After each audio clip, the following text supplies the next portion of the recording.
Welcome to all students. Last lecture we discussed about the angular momentum. Angular momentum. Last lecture पाठीमागच्या तासाला आपण angular momentum पाहिलेला आहे. आता मीन्स की vector L is equal to vector R cross vector P. लक्षात आलं का? तर याची माहिती आपण पाहिलेली आहे. आणि torque acting on the rotating body means torque is equal to I alpha. तर हे दोन समीकरणं आपण याची प्रूफ पाहिलेले आहेत की last lecture the angular momentum vector L is equal to की vector R cross vector P and modified mathematical formula की L is equal to I omega, हे सुद्धा आपण पाहिलेलं आहे. लक्षात आलं का? आता की अँग्युलर मोमेंटमच्या संदर्भामध्ये की आपल्याला आता today I am going to delivering the lecture on the topic the conservation. बघा, conservation of angular momentum.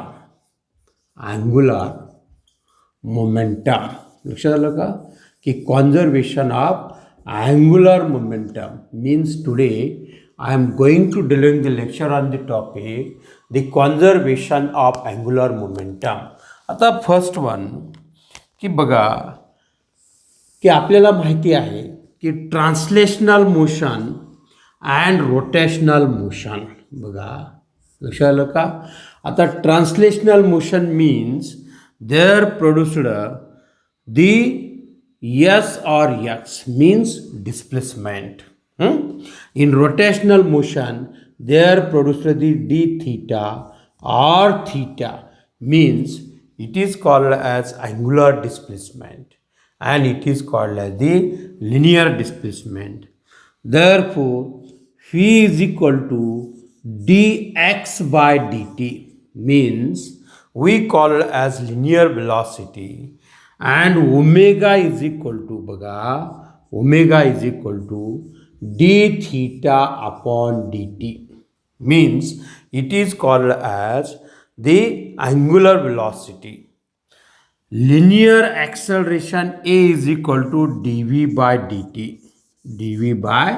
dt and angular acceleration alpha is equal to बघा की alpha is equal to D omega by D T. हा mathematical formula आहे अल्फाचा.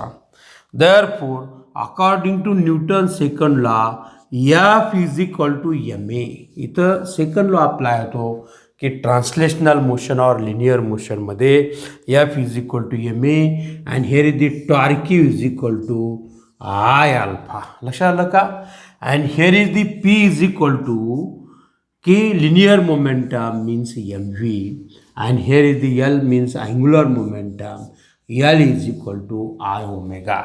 बघा की कसा फरक आहे की translational motion and rotational motion. बघा, here is the rotational motion आहे. ह्या सगळ्या टर्म रोटेशनल मोशनमध्ये येतात. Means theta means angular displacement, omega means angular speed or velocity, alpha means angular acceleration, torque means the couple of force and torque is equal to I alpha which is produces the rotational motion and angular momentum L is equal to I omega and here is the linear momentum P is equal to mv. आता हे दोन जर समीकरण आपण की जर हे this is called as the equation first and this is called as the equation second. If we compare means P is equal to mv and L is equal to I omega. Therefore, I must be analog by mass. लक्षात आलं का? की moment of inertia must be analog by mass in linear momentum. लक्षात आलं का? means की conservation of angular momentum आपल्याला काय पाहायचं आहे तर हे बेसिक होतं. तर हे विद्यार्थ्यांनी समजून घेऊन नोटबुकमध्ये ते आपल्याला लिहावं लागेल. तर विद्यार्थ्याला हा law of conservation of angular momentum समजेल. लक्षात आलं का? आता की कॉन्झर्वेशन ऑफ अँग्युलर मोमेंटम, आता suppose for our consideration we take here the rotating body, axis of rotation passing through the point O and therefore body rotates. बघा पदार्थ का होतो, फिरतो आहे about an axis of rotation. This is the axis of rotation. हा axis of rotation आहे and therefore body rotates with. बघा आता इथं टॉर्क्यू ॲक्ट होत नाही, नो एक्सटर्नल टॉर्क्यू, पण पदार्थ फिरतो आहे. लक्षात आलं का की no external torque acting on the rotating body. लक्षाला. आणि मग त्यावेळेस काय होतं की देअरफोर की angular momentum must be conserved or remain constant and this law is called as the conservation of angular momentum. म्हणजे काय होतं की हा जो फिरणारा पदार्थ आहे त्याच्यावर नो एक्सटर्नल टॉर्क्यू, नो म्हणजे तिथं ॲक्ट होत नाही, एक्सटर्नल टॉर्क्यू ॲक्ट करायचं नाही. मग काय होतं मग इथं, तर therefore L is equal to constant. आता एल मीन्स काय आहे, तर angular momentum, it's angular momentum remain constant और must be conserved. This law is called as law of conservation of angular momentum. आता आपल्याला काय करावं लागेल की हा लॉ आपल्याला सिद्ध करावं लागेल. लक्षात आलं का? L is equal to constant हे कशामुळे येतं तर ते आपल्याला पाहावं लागेल. आता if no external torque acting on the rotating body, तर याचं की आपण हे सिद्ध करून दाखवू. आता we know that the angular momentum, बघा angular momentum vector L is equal to vector R cross vector P. बघा हा फॉर्म्युला आहे की in vector form the angular momentum vector L is equal to vector R cross vector P and we call as equation number first. हां आता differentiate with respect to T, हे वरचं equation differentiate करा. Vector D L by D T is equal to D by D T in bracket vector R cross vector P. लक्षात आलं का? आता हे डिफरन्शिएट करा, मीन्स काय होईल इथे, देअरफोर की वेक्टर आर, बघा की cross vector D P by D T, vector D P by D T plus, बघा की vector D R by D T cross vector P. आता बघा की देअरफोर बट, परंतु, तर हे झालं vector D L by D T is equal to vector R cross vector D P by D T plus vector D R by D T cross vector P. But, परंतु, but vector D P by D T is equal to vector या force. लक्षात आलं का की जर आपण linear momentum differentiate केलं तर ते फोरच्या बराबरीचं. लक्षात आलं. आता बघा and vector D R by D T, बघा is equal to vector V velocity.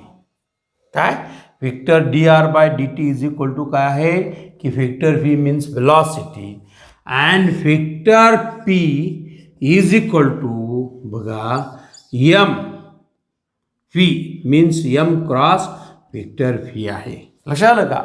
म्हणजे अशा पद्धतीने मास इंटू वेलॉसिटी ह्या तिन्ही किमती इथं टाका. This is we called as the equation number second. ह्याला आपण 2 नंबरचं इक्वेशन म्हणू. लक्षात आलं. ह्या सगळ्या किमती इथं टाकल्यानंतर बघा की काय मिळेल आपल्याला की vector D L by D T, vector D L by D T is equal to vector R, बघा क्रॉस वेक्टर एफ प्लस, बघा डी म्हणजे vector V cross M vector V. लक्षात आलं का? Therefore vector D L by D T is equal to vector R cross vector F plus, बघा plus vector आता M बाहेर काढा, M in bracket vector V cross vector V. But आता vector V cross vector V means काय, 0 आहे theta. म्हणजे काय, परंतु vector V cross vector V is equal to 0. ही टोटल टर्म 0 होईल.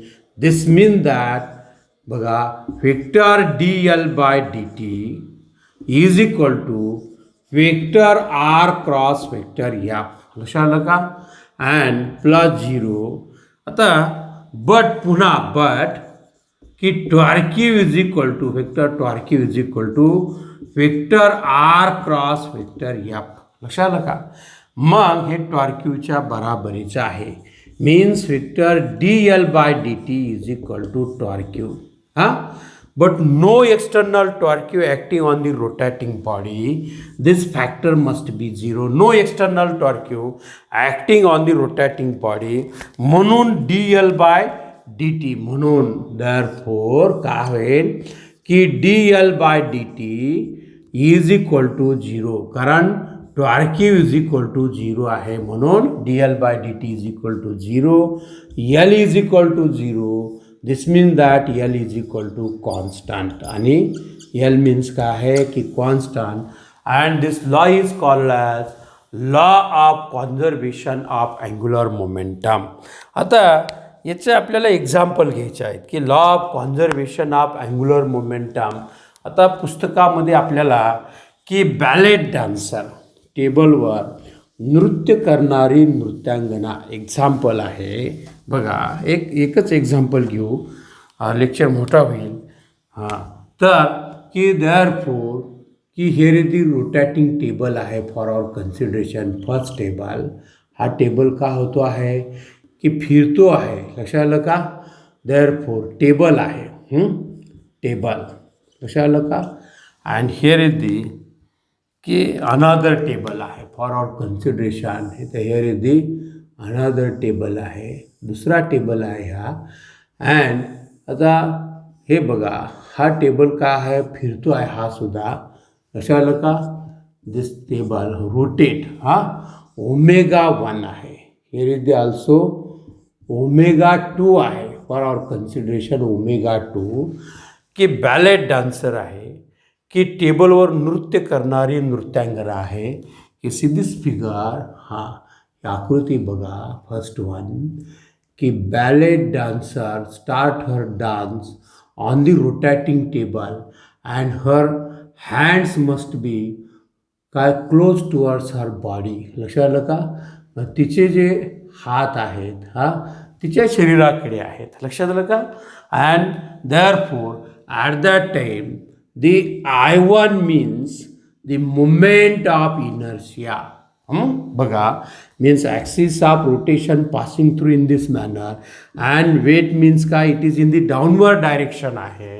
And at that time the moment of inertia here is the axis of rotation आहे. लक्षात आलं का. अँड के the omega 1 means the angular speed आहे. लक्षात आलं का. और अँग्युलर वेलॉसिटी आहे. I1 means moment of inertia attain by the